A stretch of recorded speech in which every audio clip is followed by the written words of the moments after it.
ორ დღეში თბილისში ერთ-ერთი ცენტრალური საგზაო მონაკვეთის რეაბილიტაცია იწყება. პროექტის ფარგლებში გმირთა მოედნიდან სანაპირომდე საგზაო მონაკვეთი გაფართოვდება. დედაქალაქის მერიაში აცხადებენ, რომ მიზანი ერთ-ერთ ყველაზე პრობლემურ სატრანსპორტო კვანძზე საავტომობილო მოძრაობის გამარტივება და საცობების პრობლემის მოგვარებაა.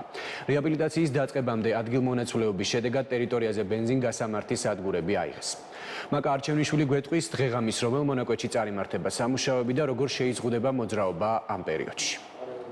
ლაგუნავერის მიმდებარე ტერიტორიაზე სატრანსპორტო ინფრასტრუქტურის გაფართოება იწყება. გმირთა მოედნიდან სანაპიროზე ჩამსვლელ გზას კიდევ ერთი ზოლი ემატება. მიზანი ერთ-ერთი ყველაზე გადატვირთული მონაკვეთის საცობისგან განტვირთვაა. ამ პროექტის ფარგლებში ესე იგი მოხდება გზის გაფართოება და სრული რეაბილიტაცია, ასევე გარე განათების ქსელი მოეწყობა ახალი სანათებით. გმირთა მოედანზე არსებული განათების სისტემაც მთლიანად შეცვლილი იქნება. უსაფრთხოების კუნძულები მოეწყობა, დაიხაზება ზებრა გადასასვლელები, დამონტაჟდება შუქნიშნები, რომელთაც საავტომობილო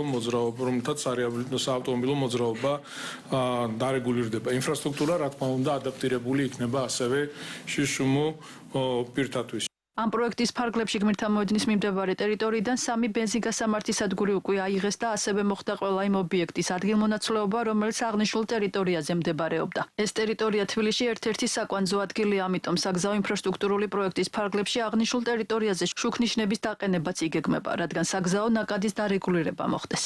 აღნიშნული კვანძი არის ქალაქში ერთ-ერთი ყველაზე რთული კვანძი სატრანსპორტო ნაკადების მიმართულებით, შესაბამისად ძალიან ბევრი მანქანა იყრის თავს. ნაკადები საკმაოდ მაღალი არის და ეს ნაკადები გამომდინარე იქიდან, რომ დარეგულირების გარეშე ერწყმება ერთმანეთს, ეს ქმნის პრობლემას სამანქანო მოძრაობის კუთხით. შესაბამისად იქნა გადაწყვეტილება, რომ აღნიშნული ნაკადები დარეგულირდეს. ლაგუნავერის მიმდებარე ტერიტორიაზე ტროტუარების მოწყობის სამუშაოები გასული წლის დეკემბერში დაიწყო, საგზაო ნაწილის რეაბილიტაცია კი 17 იანვარს დაიწყება. იქიდან გამომდინარე, რომ ტერიტორიაზე ინტენსიური მოძრაობაა, სარეაბილიტაციო სამუშაოები ძირითადად ღამის საათებში შესრულდება. ნაწილობრივ შეზღუდვები იქნება, მთლიანად არ გადაიკეტება, უფრო მეტად ღამით, როცა უფრო ნაკლები მოძრაობაა, მაშინ იქნება შეზღუდვები. დღის მანძილზე შეიძლება ერთი ზოლი იყოს შეზღუდული, ისიც ვეცდებით, რომ მინიმალურად რომ არ შევაფერხოთ. ლაგუნავერესთან ინფრასტრუქტურული პროექტის დასრულება 2 თვეში იგეგმება. ბიუჯეტიდან კი 4 მილიონ ლარზე მეტია გამოყოფილი.